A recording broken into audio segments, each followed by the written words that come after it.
sa mga di nakakaalam, recently nagpalit tayo ng gulong. Nag-upgrade tayo sa Michelin Road 6. And sobrang satisfied naman tayo sa performance ng gulong na to. Talagang confidence inspiring. Ramdam na ramdam mong kapit na kapit ka sa kalsada, whether wet or dry, kung buka-banking ka man. Kaya nga lang, napansin ko nung kinabit tong gulong na to, nagkaroon tayo ng konting vibration sa tangke. So we are on our way to Tar guys sa Dasma. So maraming salamat sa Michelin team. So in-schedule nila tong meetup na to with their technical team para ma-check nila yung gulong.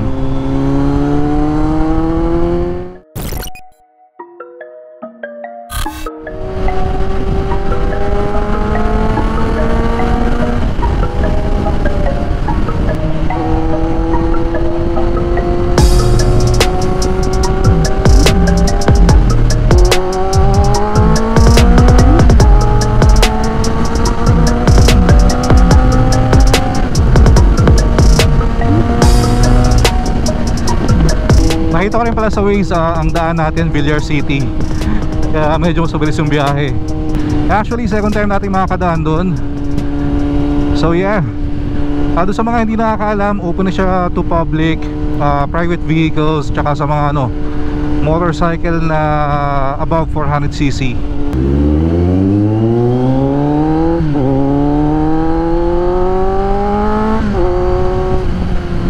Ang daming branding ng Villar City talaga dito sa sa lugar na to. Pero exciting din to pag talagang na fully developed na. Actually ngayon pa lang okay na like may via. Pero makita nyo later doon sa Villar City or Villar Avenue yata yun. Napakalawak pa, dami pang pwedeng gawin.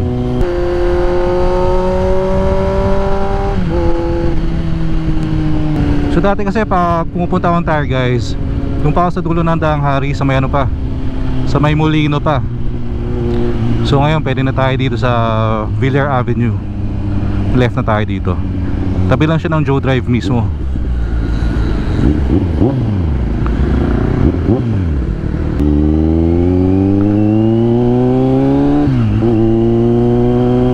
Alright, welcome to Villar City.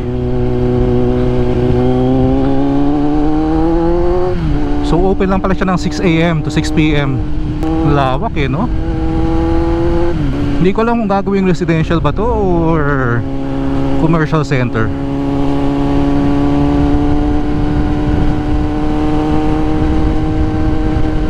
Pero ang ganda rin ang ginagawa ni Villar no-connect na niya yung mga iba't ibang lugar talaga So ang dami ng mga alternative na daan.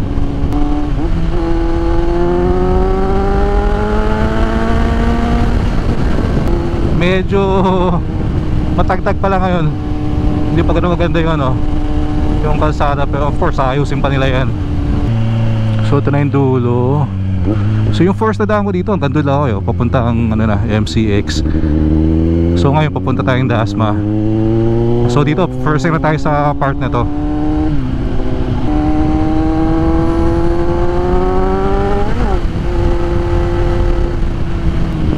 Sa mga siguro nagpa-practice magmotor, perfect tong lugar na to konti lang dumadaan, tapos medyo malawak yung kalsada.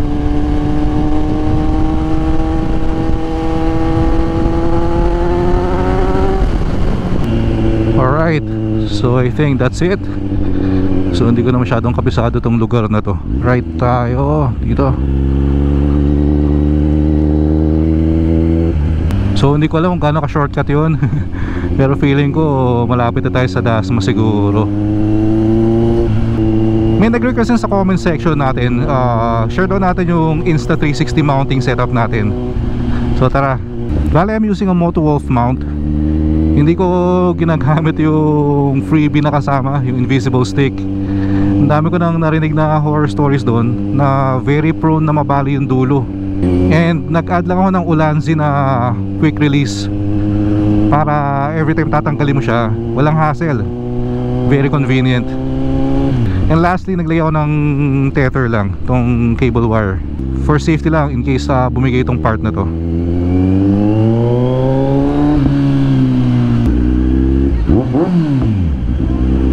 Shoutout sa'yo. Alright, malapit na tayo. Kung nadaanan nyo na yung Lasal Dasma, yun na yung landmark. Malapit tayo sa tire guys.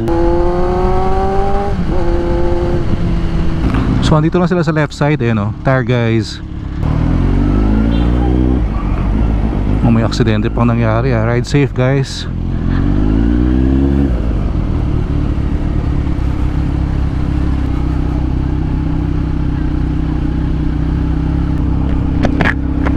Alright, so we are here, Tire Guys Garage. Sir, maraming salamat. Thank you very much, sir.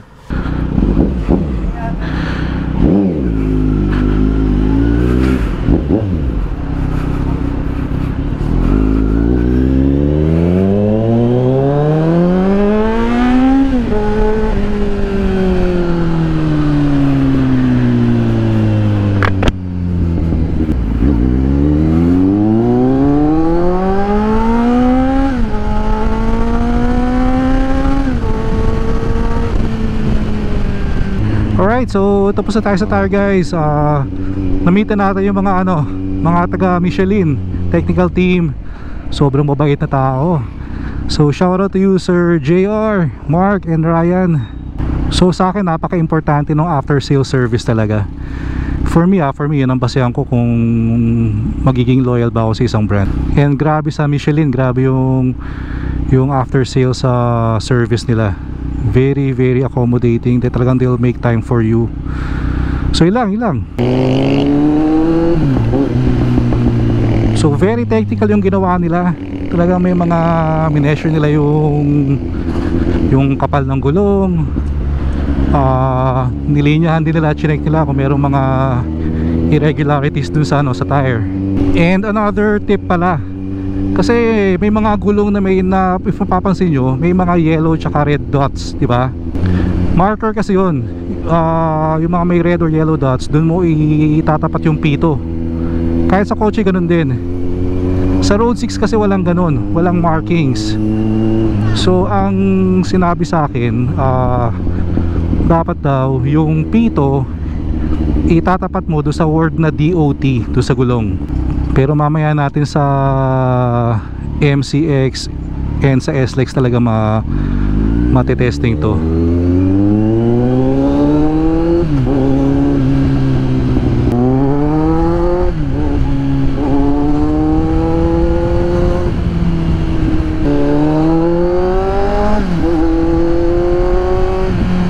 Nakakatawa lang din kasi yung yung isa sa mga technical team ng Michelin, si Sir Mark kanina, same high school kami.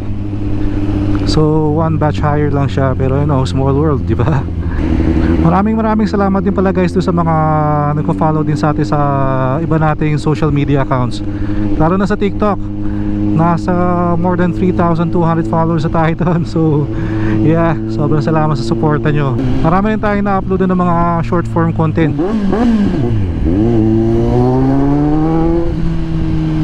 Meron din pala tayong pinaplanong test ride soon. Actually excited ako dito. Kasi ito sa Yamaha T-Max. So first time nating makaka-try ng Maxi Scoot. And alam naman natin yung pag sinabi mong Maxi Scoot, ito yung mga malalaking scooter na expressway legal, mga higher cc pero very very comfortable like a normal scooter. So yeah, naka-line up yan soon. So sa mga interesado doon, hintayin nyo lang guys. Alright, so pagdating dito, kabisado na natin to. So dito tayo madalas nung nagtitest ride tayo dito sa Motor Ace. So ito yung usual route natin, dito tayo may ikot.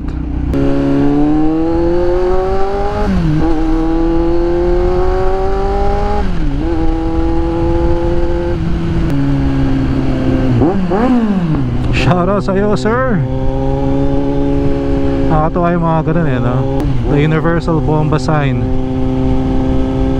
Alam na yun, pag may nag-request ng ganun, mahirap tanggihan.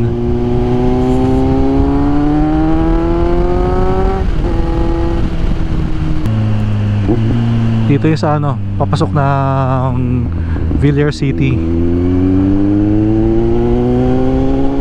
Hindi tayo dumaan pabalik kasi parang baka mapalayo tayo eh sa ikot.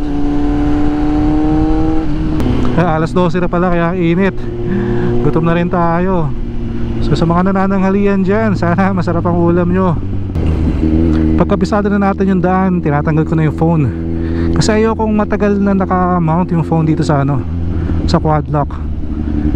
Kahit na meron siyang vibration dampener, prone pa rin masira yung camera ng ano ng smartphones pag expose sa prolonged vibration. Yeah, so dito na natin matetesting.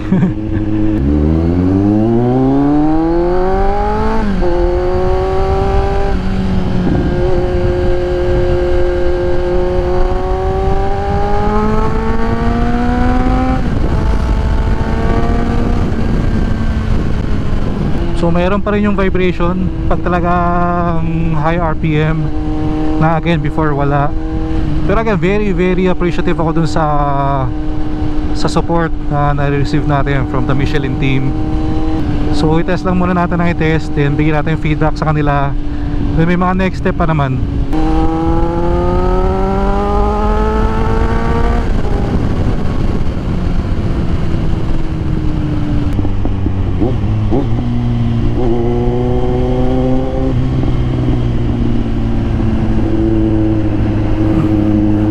Sige, isa lang. Hindi nakatiis eh.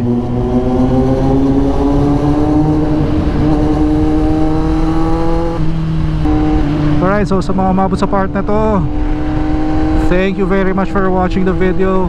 And if you're not yet subscribed, favor na rin, please click the subscribe button below, like and share the video na rin.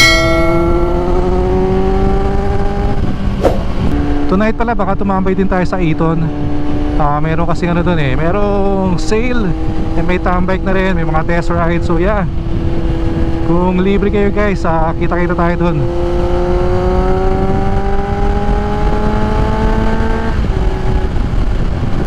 Yan, nakikiliti na naman ako.